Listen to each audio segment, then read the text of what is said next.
अस्सलाम वालेकुम स्टूडेंट्स, क्या हाल है आपके। मेरा नाम है अबरार चौहान।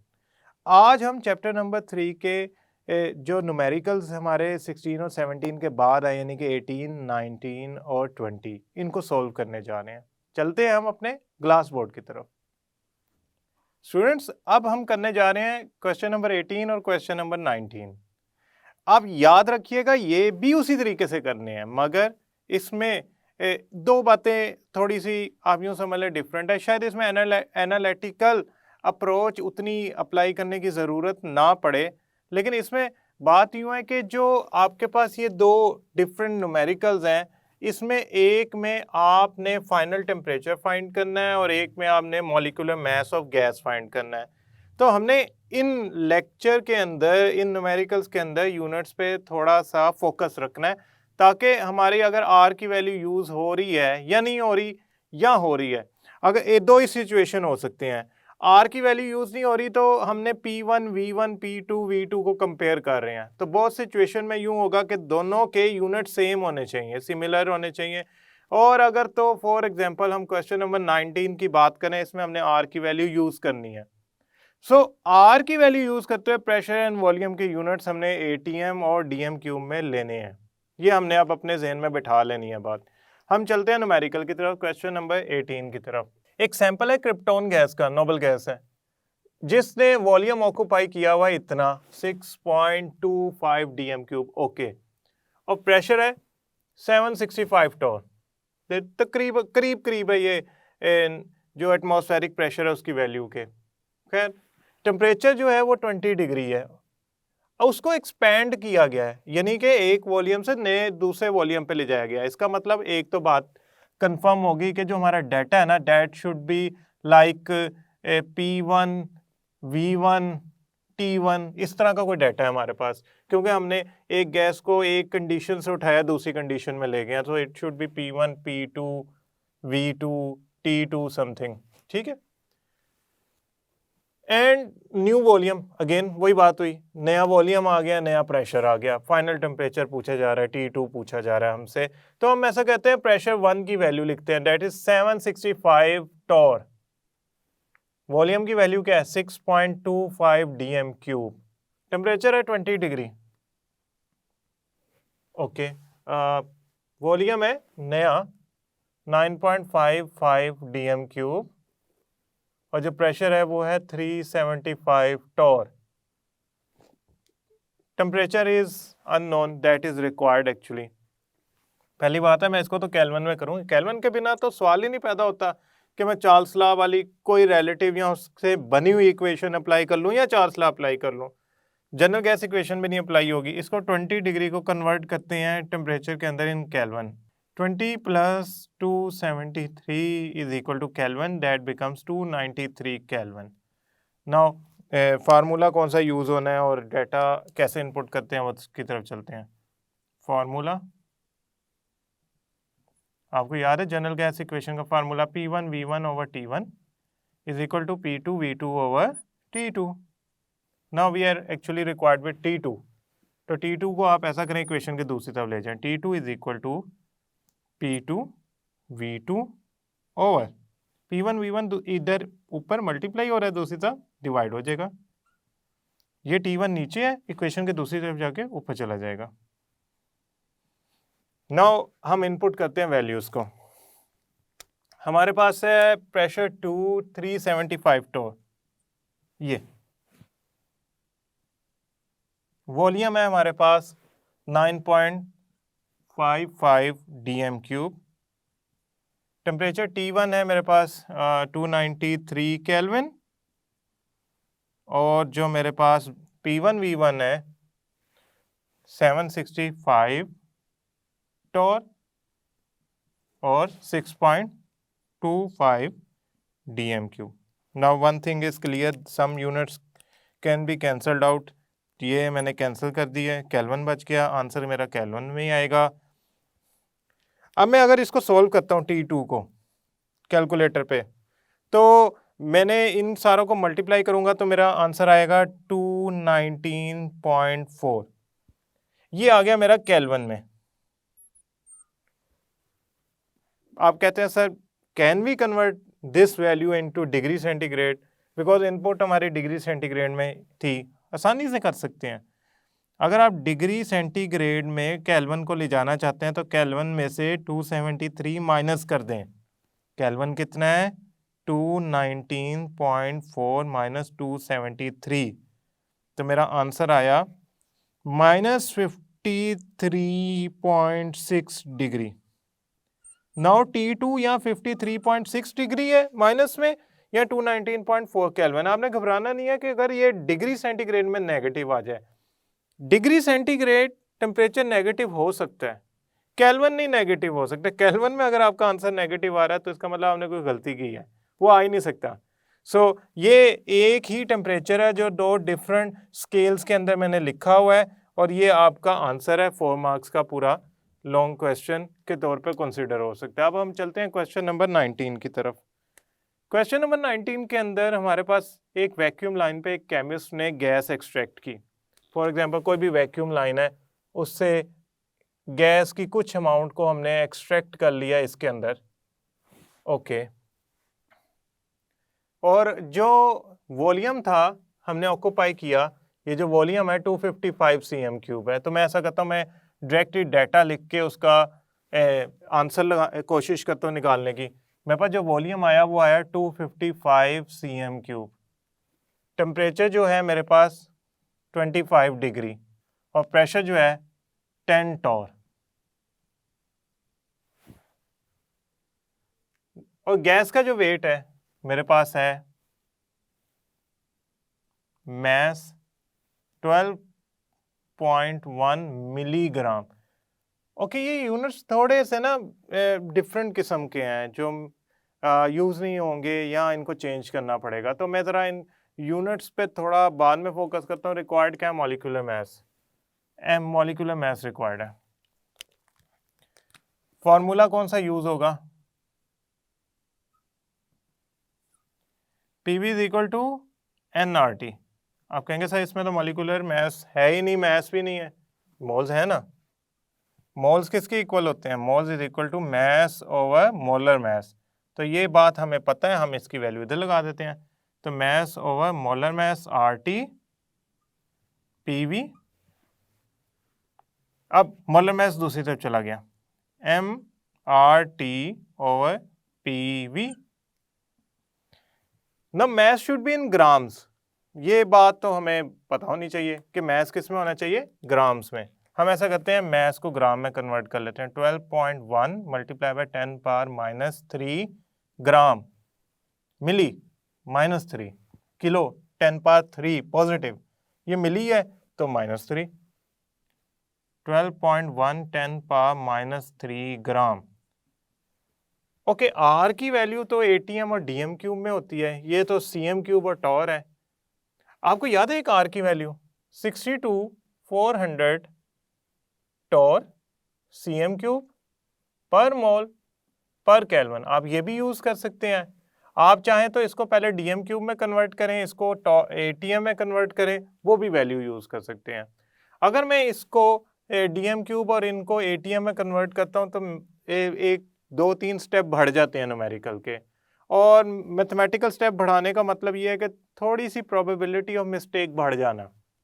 तो मैं कोशिश करता हूँ मैं ज़रा इसको उस तरफ ना ले जाऊँ। अगर ये मेरा इजीली इससे सॉल्व होता है तो मैं इसी को यूज़ कर लेता हूँ, क्योंकि आर की बहुत सारी वैल्यूज़ हैं, उसमें जो बहुत ज़्यादा दफ़ा यूज़ करने वाली वैल्यू है वो 0.0821 होती है, जो ATM और DM³ में होती है। अनफॉर्चुनेटली हमारे पास CM³ और टॉर गिवन है, तो हम वैल्यू ही चेंज कर लेते हैं आर की बजाय इधर कन्वर्जेंस करें और हमारे गलती के चांसेस बढ़ जाएं, हमारा न्यूमेरिकल ही गलत हो जाए। तो ऐसा नहीं करते, हम इधर ये यूज़ करते हैं 62,400 टॉर CM³ पर मोल पर केल्विन। टेम्परेचर कितना है हमारे पास? 25 डिग्री। इसे केल्विन में कन्वर्ट करते हैं, 25 + 273 298 केल्विन।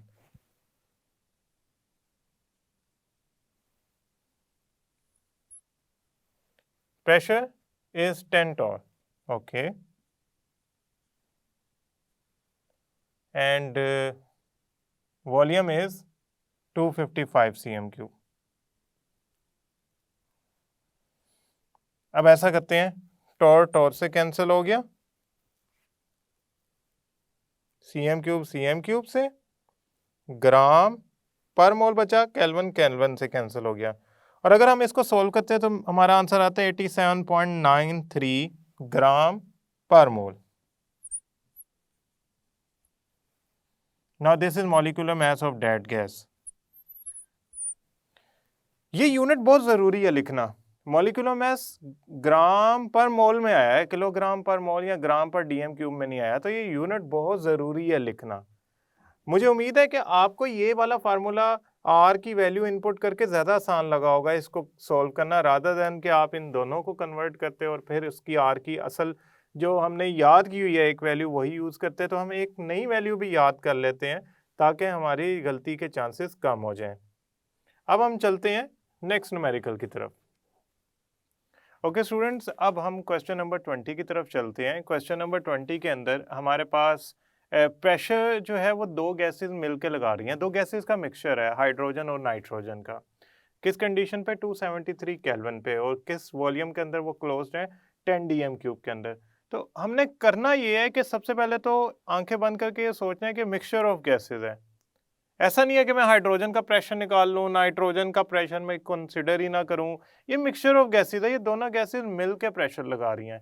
तो आपने इसको कैलकुलेट करते हुए इस बात का ध्यान रखना है कि you need to think 1 minute for a while और फॉर 2 सेकेंड के मेरा फार्मूला लगना कौन सा है। इसमें टोटल प्रेशर का फार्मूला लगेगा क्योंकि उसमें टोटल मोल्स ऐड होते हैं। तो हम ऐसा करते हैं, हम चलते हैं क्वेश्चन की तरफ। What is the pressure exerted by mixture? Which mixture? Hydrogen gas 2 gram, nitrogen gas 8 ग्राम। किस टेम्परेचर पे? 273, और वॉल्यूम कितना है? 10 डीएम क्यूब। सबसे पहले तो हम ऐसा करते हैं, डेटा की तरफ चलते हैं। डेटा ये है कि एक हाइड्रोजन गैस गिवन है और एक मेरे पास गिवन है nitrogen gas. Okay, hydrogen gas के मेरे पास जो गिवन है वो है 2 ग्राम, नाइट्रोजन गैस के जो गिवन है मेरे पास वो है 8 ग्राम। सबसे पहले तो मैं इनके मोल्स निकाल लूँ क्योंकि टोटल प्रेशर यहाँ PV is equal to NRT में एन होता है, मैस तो होता नहीं, उसके मॉलिक्यूलर मैस से डिवाइड करना होता है। मैं इनके पहले मोल्स निकाल लेता हूँ। Moles is equal to mass over molar mass, moles is equal to mass over molar mass. मैं एक कलर से कर लेता हूँ ताकि मिक्सअप ना हो जाए। नाउ दिस विल बिकम 2 ग्राम पर मोल, सो ये हो जाएगा 1 मोल। नाइट्रोजन का मैस है 8। ओके, नाइट्रोजन जो होती है उसका मॉलिक्यूलर मैस जो होता है ना वो 14 + 14 होता है क्योंकि उसमें 2 नाइट्रोजन होती हैं, तो 28 बन गया। यानी कि एक नाइट्रोजन का जो मॉलिक्यूलर मैस होता है वो 14 होता है ग्राम पर मोल, तो 2 का 28 हो गया, तो 28 ग्राम पर मोल। ना आपको इसको कैलकुलेटर, इधर ग्राम आएगा ना, आप इसको कैलकुलेटर पे अगर सोल्व करते हैं तो आपके पास जो आंसर आता है वो आता है 0.286। 0.286 जो है ना हमारे पास वो आंसर है नाइट्रोजन के मोल्स का। और अगर मैं टोटल मोल्स करना चाहूँ तो टोटल मोल्स किसके इक्वल होंगे? Moles of hydrogen plus moles of nitrogen, 1 + 0.286 is equal to 1.286 moles. Okay, temperature again marker वही यूज करते हैं, टेम्परेचर 273 केल्विन। ये तो हमें जरूरत ही नहीं पड़ी डिग्री से कन्वर्ट करने की। Volume 10 DM cube, 10 DM cube volume है। अब आपको समझ तो आ गई होगी कि जो फॉर्मूला हम यूज करने जा रहे हैं वो एक स्टैंडर्ड जनरल गैस इक्वेशन का फार्मूला है। बस वहां पे बात यूं है कि PV is equal to NRT होता है। यहाँ पे पी का मतलब है टोटल प्रेशर, एन का मतलब है टोटल मोल्स। उसकी वजह क्या है? हमारे पास मिक्सचर ऑफ गैसेज है। एक गैस होती तो उस पर मैं simple PV is equal to NRT लिख देता। मैं वहाँ मिक्सचर ऑफ गैस है तो मैंने मिक्सचर ऑफ गैस में दोनों मोल्स ऐड किए हैं, तो टोटल प्रेशर वो एक्सर्ट कर रही होंगे। वही हमारी डिमांड है कि what is pressure exerted by this mixture.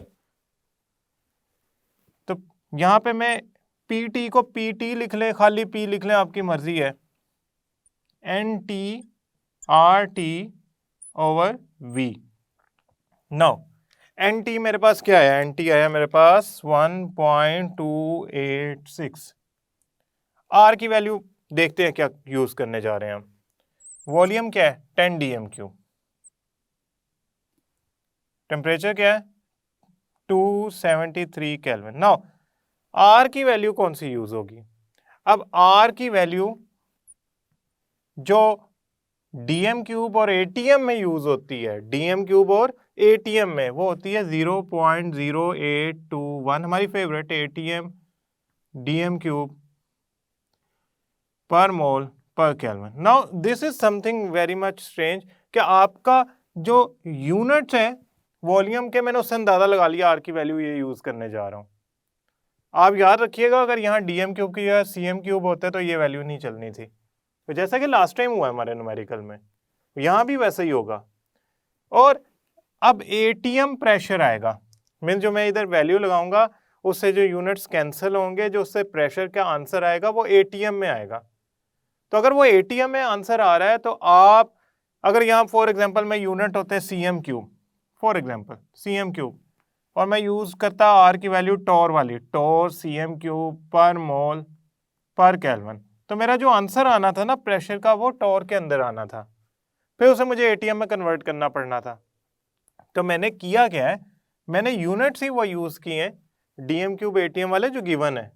तो जो यहाँ पे आर का प्रेशर का यूनिट होगा वो एक्चुअली आपके आंसर का यूनिट होगा प्रेशर के, इस बात का आपने ध्यान रख लेना है।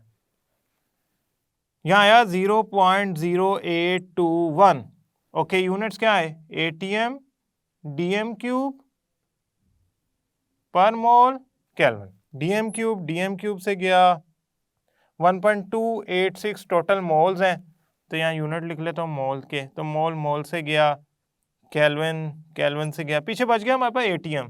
तो मेरा जो आंसर आएगा, मेरा जो इसमें आंसर आएगा वो बनेगा, इसको सॉल्व करूंगा अगर मैं इक्वेशन को, तो 2.88 एटीएम किसका, प्रेशर का। कौन से प्रेशर का, जो गैस का मिक्सचर लगा रहा है। सो जो mixture of hydrogen and nitrogen pressure लगा रहा है वो आएगा 2.88 एटीएम। अब आप सोच रहे होंगे 88 एटीएम आया है, तो इसका मतलब अगर हम यहाँ पे टॉर सीएम क्यूब वाला आर की वैल्यू यूज करते तो यहाँ पे जो आंसर आता है वो टॉर में आता और ये वैल्यू भी चेंज हो जाती, ये 0.0821 तो होती ही ना, क्योंकि ये तो इस बात पे डिपेंड किया कि मैंने वॉल्यूम और प्रेशर के यूनिट कौन से यूज किए।